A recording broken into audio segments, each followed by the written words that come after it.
Are you tired of practicing the same technical exercises over and over, which sound very dull, very mechanical, and very boring? I have the solution for you. Here are 5 passages from very famous piano concertos that you can add to your daily routine and you can have a lot of fun with them. Let's start with number 5.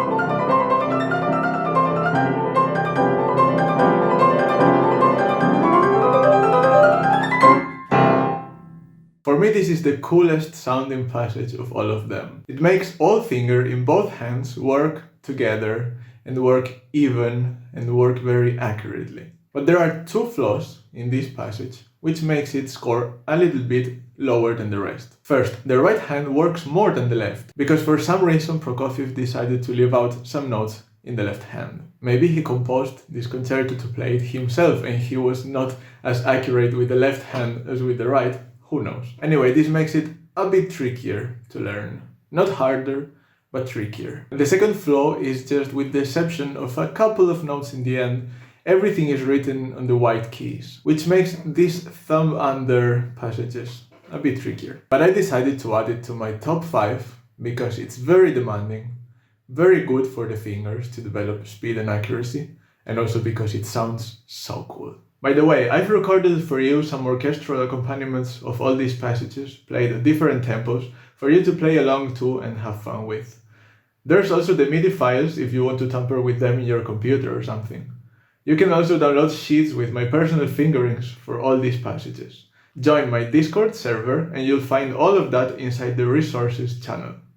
You have the link for the invite in the description. Next up, we have the build-up section in the first movement of Ravel's Piano Concerto in G major.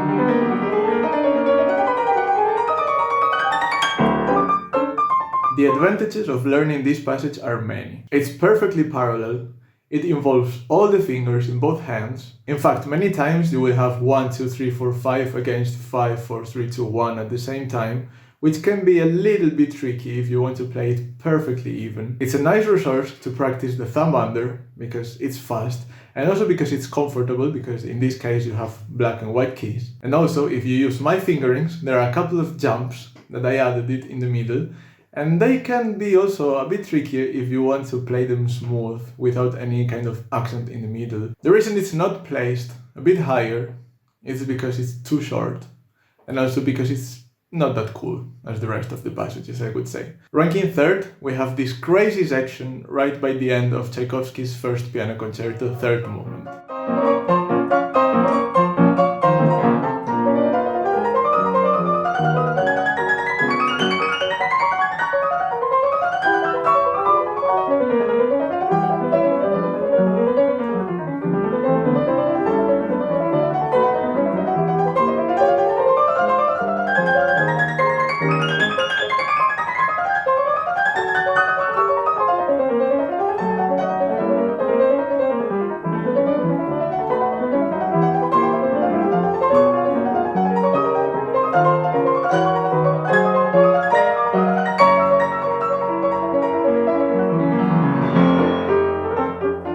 It's insane, not gonna lie. When I learned this concerto many years ago, this is the part I suffered the most with.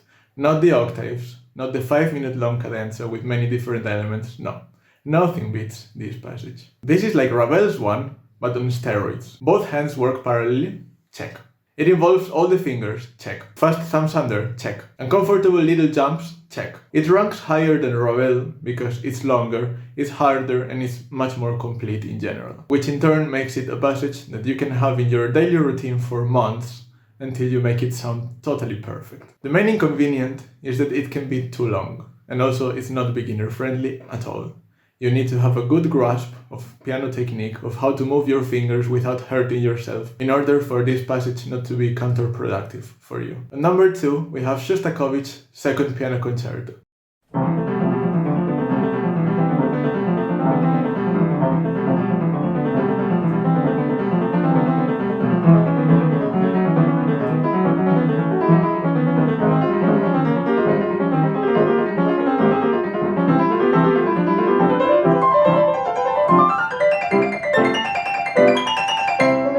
Knowing Shostakovich, I'm sure he wrote this passage as a cool parody to Hanon exercises. I can imagine him writing this and thinking to himself something like, I will add this little exercise in the middle of Piano Concerto number 2. Everyone will laugh. Anyway, it has all the perks of those technical exercises, while at the same time being fun to play, because there are two modulations in the middle. The hands are not playing in octaves, but in sixths, which makes it sound a little bit richer and fuller and cooler. It builds up, and also you have the orchestra doing this pa, pa, pa hits on the 2 and the 4 sometimes. It's probably not the most demanding or the most difficult or the most complete, but it's very good for the fingers and it's definitely very fun. And now the first place, the one you were all waiting for, the one and only...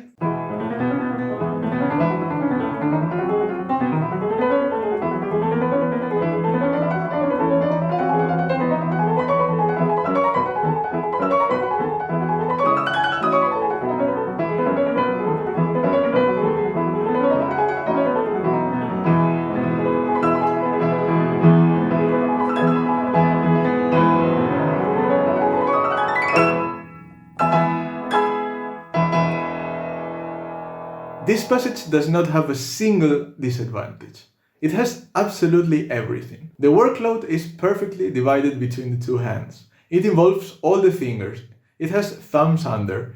It has also even accents in different fingers for you to develop some kind of independence in them while you practice it. It also has chromatic movements, and the icing of the cake is that right in the end, you have a parallel arpeggio going up and down in octaves and in tenths, and then a 4-octave parallel scale going up to finish the piece. I've used it with students from time to time, and they have all learned a lot and enjoyed a lot playing this passage. I see it and I play it, and I just want to kiss Chopin's forehead, while at the same time I throw in a fire my books of Hanon, Clementi, Kramer, and all of this.